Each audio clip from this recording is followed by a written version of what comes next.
नागपूर जिल्ह्यामध्ये नागपूर शहरामध्ये माननीय मुख्यमंत्री देवेंद्र फडणवीसजी, माननीय नितीन गडकरीजींनी नागपूर शहराला, या उपराजधानीला सर्व प्रकारच्या योजनेच्या माध्यमातून आपल्या जिल्ह्यातील शहरातील प्रश्नांना शहरातील प्रश्नांना सोडवण्याचा प्रयत्न केला। त्यामध्ये आज या प्रेसच्या माध्यमातून एनएमसी कमिशनर अभिजित चौधरी, आमचे जिल्हाधिकारी विपिन ईटनकर, माननीय NMRDA कमिशनर मीनाजी आणि आमचे नागपूर जिल्ह्याचे जिल्हा परिषदेचे CO महामुनी यांनी आताच आपल्याला प्रेझेंटेशन दिलं आहे। नागपूर जिल्ह्यामध्ये NMRDAच्या माध्यमातून नवीन नागपूर, नवीन रिंग रोड, बस ट्रान्सपोर्ट सुविधा NMRDA एरियामध्ये होणार आहे। एक इंडस्ट्रियल कॉरिडॉर सुद्धा NMRDA एरियामध्ये होणार आहे। त्याचप्रमाणे नागपूर शहरामध्ये मोठ्या प्रमाणावर जे नितीनजींनी, देवेंद्रजींनी नंदीग्राम प्रकल्प या ठिकाणी दिला, त्याच्याही पुढच्या 4-5 महिन्यामध्ये 2000 गायींना पालनपोषण करण्याचा नंदीग्राम प्रकल्प जो देशामध्ये एकमेव प्रकल्प होणार आहे। नागपूर शहराच्या डेव्हलपमेंटमध्ये जी नजूलची अत्यंत महत्त्वाची अभय योजना आम्ही दिली, ज्यातनं नजूलच्या जागेवर असणाऱ्या सर्व घरांना अभय योजनेच्या माध्यमातून फ्रीहोल्ड करण्याची योजना आपण केली आहे। त्यांची मालकी आम्ही आता करून देतो आहे। नजूलच्या जागेवर बसलेल्या लोकांना मालकी पत्र देण्याचं काम आपण करतो आहे।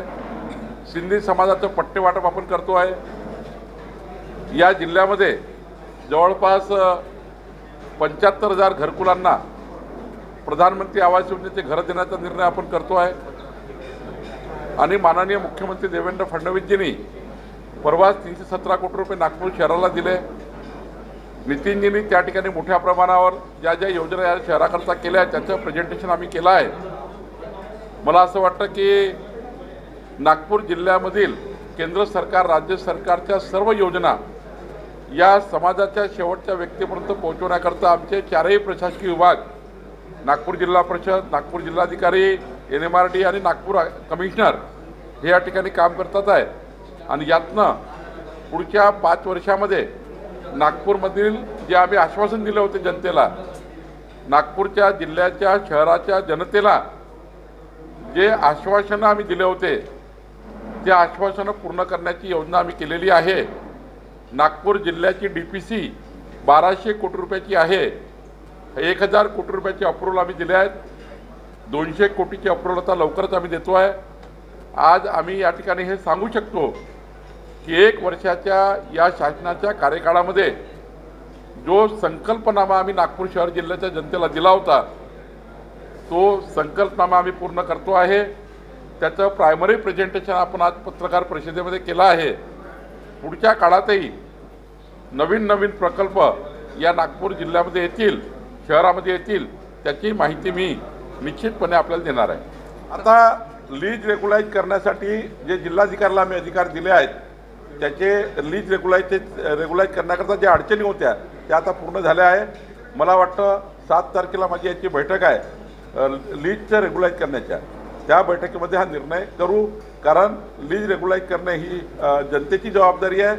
जनतेने जर पटापट अर्ज केले तर लीज रेग्युलाइज करू। की हा निर्णय झाला आहे समन्वय समितीमध्ये 3ही पक्षाच्या,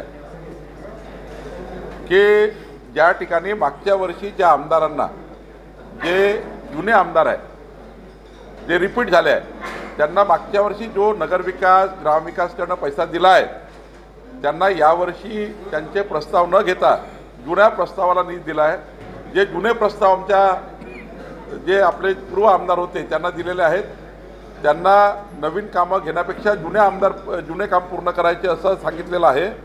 नवीन आमदार जे निवडून आले आहे त्यांना यावर्षी निधी दिला आहे आणि जुन्या आमदारांना जुन्या कामावर पैसे त्या ठिकाणी सरकारने दिलेले आहेत। असा निर्णय आमच्या सरकारमध्ये झाला की जुन्या आमदारांनी आपल्या जुन्या प्रकल्पावर खर्च करून ते काम पूर्ण करायचे, नवीन जे आमदार आहेत त्यांना नवीन निधी द्यायचा। उद्धव ठाकरेने एका मंदिरात जाऊन देवाला घराणा घातलेला आहे का मुंबईचा महापौर यंदाचा जो आहे तो शिवसेनेचा होत्या 2012 मध्ये जाऊन त्यांनी त्याच मंदिरात घातले होते, सुनील प्रभू हे महापौर झाले। असं आहे, परमेश्वराला घराणं सांगणे, परमेश्वरासमोर नतमस्तक होऊन विजयाकरता संकल्प करणे हे ठीकच आहे, पण निवडून आल्यावर मात्र देवालाही विसरणे आणि जनतेलाही विसरणे ही पद्धती योग्य नाही। उद्धव ठाकरे नेमके निवडून आल्यानंतर देवालाही विसरतात आणि जनतेलाही विसरतात। 40 वर्ष महानगरपालिकेला सरकार होती, महापौर तुमचा होता, तेव्हा तुम्ही लोकांना विसरले। आणि एवढंच काय, गणेशजीच्या स्थापनेच्या वेळी गणेश मंडळांना त्रास देण्याचं कार्य, कोरोनाच्या काळामध्ये गणपती किती फुटाचा ठेवायचा, म्हणजे तो 2 फुटाचा ठेवायचा, 3 फुटाचा ठेवायचा, इथपर्यंत तुमचं सरकार गेलं।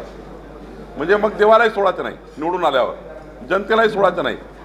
धार्मिक व्यवस्थेबद्दल तुम्ही त्या ठिकाणी ज्या कारवाया केल्या त्या कारवाया महाराष्ट्राच्या जनतेला माहिती आहे। देव धर्म देशाकरता जे कार्य उभं झालं होतं ते कार्य उद्ध्वस्त करण्याचं काम उद्धव ठाकरेंनी केलं। आणि जेव्हा जनतेने निवडून दिलं तेव्हा जनतेला उद्ध्वस्त कार्य करण्याचं काम केलं। म्हणजे निवडून याच्या वेळी देवाला घराणं घालायचं आणि निवडून आल्यावर मात्र लोकशाहीला काळीमा फासणारे कामं करायचे, देव देशाकरता केलेले कार्य त्या ठिकाणी तोडायचे, हे काम उद्धव ठाकरेंनी केलं आहे। त्यामुळे आता परमेश्वर किती ऐकेल मला माहीत नाही, पण मला हे निश्चित माहीत आहे 51% मतं घेऊन महायुती मुंबई महापौर आणि महाराष्ट्राच्या सर्व निवडणुका जिंकणार आहे।